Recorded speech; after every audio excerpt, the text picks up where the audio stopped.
ગુજરાતમાં નવું વર્ષ છે એટલે સૌથી પહેલા તો સૌ ગુજરાતવાસીઓને નવા વર્ષની અનેક અનેક શુભકામનાઓ। गुजरात के मुख्यमंत्री श्री विजय रूपाणी जी,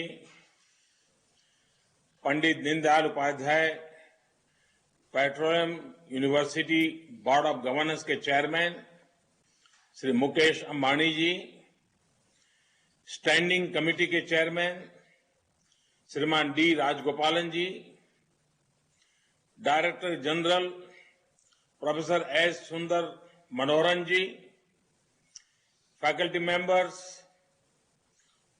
पेरेंट्स और मेरे सभी युवा साथियों,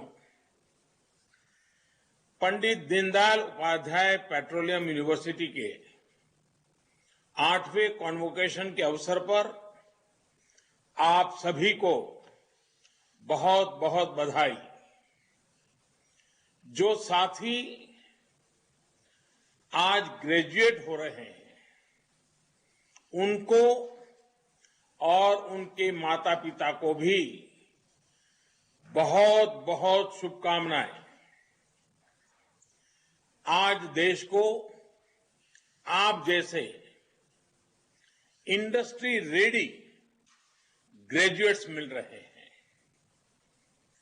आपको बधाई आपके परिश्रम के लिए। आपने जो इस यूनिवर्सिटी में सीखा है उसके लिए, और शुभकामनाएं नेशन बिल्डिंग के जिस बड़े लक्ष्य को लेकर आज आप यहां से प्रस्थान कर रहे हैं, उस नई मंजिल के लिए, नए सफर के लिए। मुझे विश्वास है कि आप अपनी स्किल, अपने टैलेंट, अपने प्रोफेशनलिज्म से आत्मनिर्भर भारत की बड़ी ताकत बन के उभरेंगे।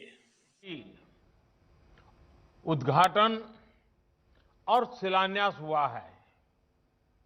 ये नई सुविधाएं पीडीपीयू को देश के एनर्जी सेक्टर का ही नहीं बल्कि प्रोफेशनल एजुकेशन, स्किल डेवलपमेंट और स्टार्टअप इकोसिस्टम का एक अहम सेंटर बनाने वाली है। साथियों, मैं बहुत शुरुआत काल से इस यूनिवर्सिटी के प्रोजेक्ट से जुड़ा रहा हूं और इसलिए मुझे ये देखकर बहुत खुशी होती है कि आज पीडीपीयू देश ही नहीं बल्कि विश्व में भी अपनी एक जगह बना रहा है, अपनी एक पहचान दर्ज करा रहा है। मैं आज यहां चीफ गेस्ट के तौर पर नहीं, और कभी मुझे जब गुजरात में गेस्ट शब्द आता है तो थोड़ा अटपटा लगता है, और इसलिए मैं चीफ गेस्ट के तौर पर नहीं बल्कि आपके इस महान संकल्प का जो परिवार है उस परिवार के एक सदस्य के तौर पर आपके बीच आया हूं। और मुझे ये देखकर बहुत गर्व होता है कि यूनिवर्सिटी अपने समय से बहुत आगे चल रही है। एक समय था जब लोग सवाल उठाते थे कि इस तरह की यूनिवर्सिटी कितना आगे बढ़ पाएगी, लेकिन यहां के स्टूडेंट्स ने, फैकल्टी मेंबर्स ने, यहां से निकले प्रोफेशनल्स ने अपने कर्तृत्व से इन सारे सवालों के जवाब दे दिए।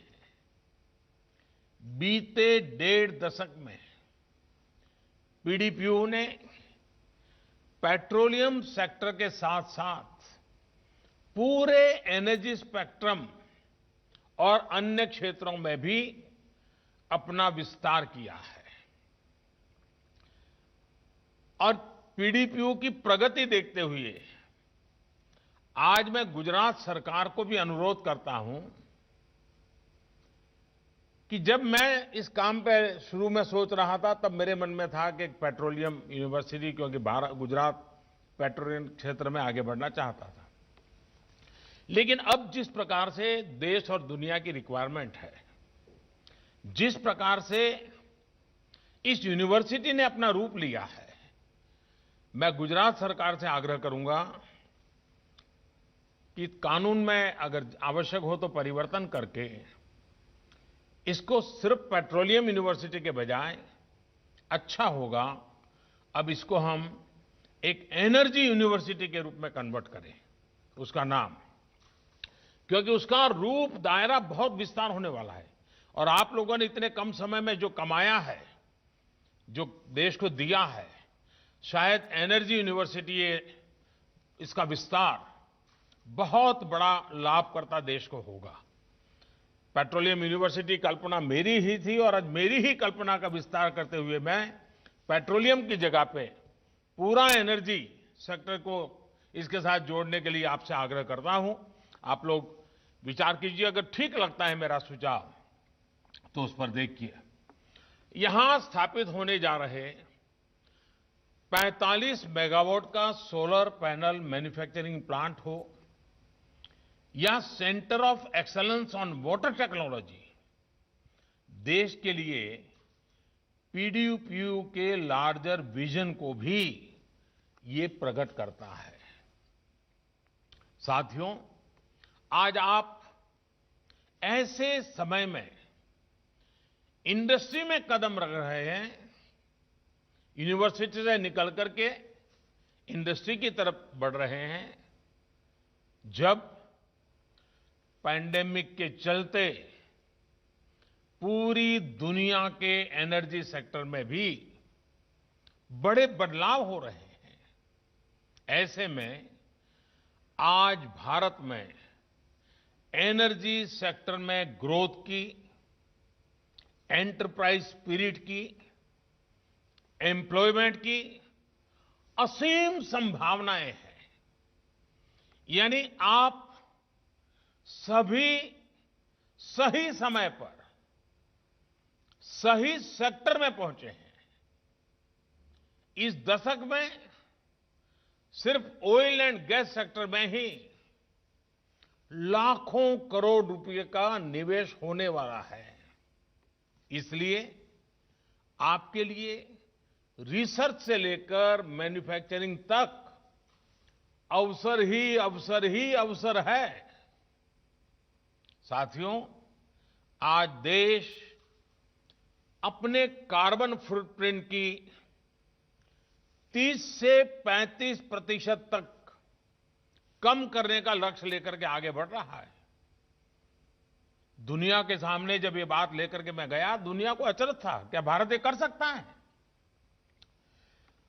प्रयास ये है कि इस दशक में अपनी ऊर्जा जरूरतों में नेचुरल गैस की हिस्सेदारी को हम 4 गुना तक बढ़ाएंगे।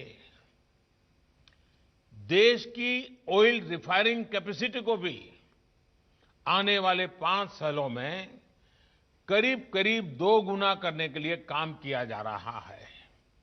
इसमें भी आप सभी के लिए अनेक अनेक संभावनाएं हैं। देश की एनर्जी सिक्योरिटी से जुड़े स्टार्टअप इकोसिस्टम को मजबूत करने के लिए भी लगातार काम हो रहा है। इस सेक्टर के आप जैसे स्टूडेंट्स और प्रोफेशनल्स के लिए एक विशेष फंड भी बनाया गया है। अगर आपके पास भी कोई आइडिया हो, कोई प्रोडक्ट हो या कोई कंसेप्ट हो जिसे आप इंक्यूबेट करना चाहते हैं, तो ये फंड आपके लिए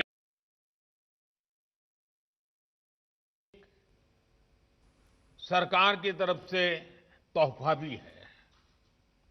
वैसे मुझे एहसास है कि आज जब मैं आपसे ये बातें कर रहा हूं तो थोड़ी चिंता भी होगी।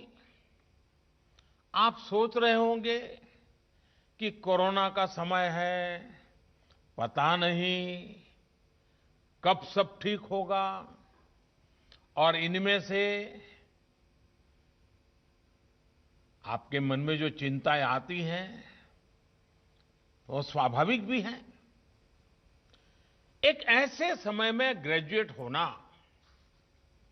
जब पूरी दुनिया इतने बड़े संकट से जूझ रही है, ये कोई आसान बात नहीं है।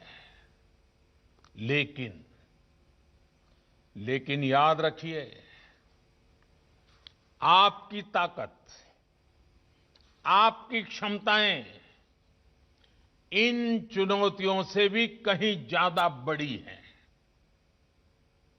इस विश्वास को कभी खोना मत।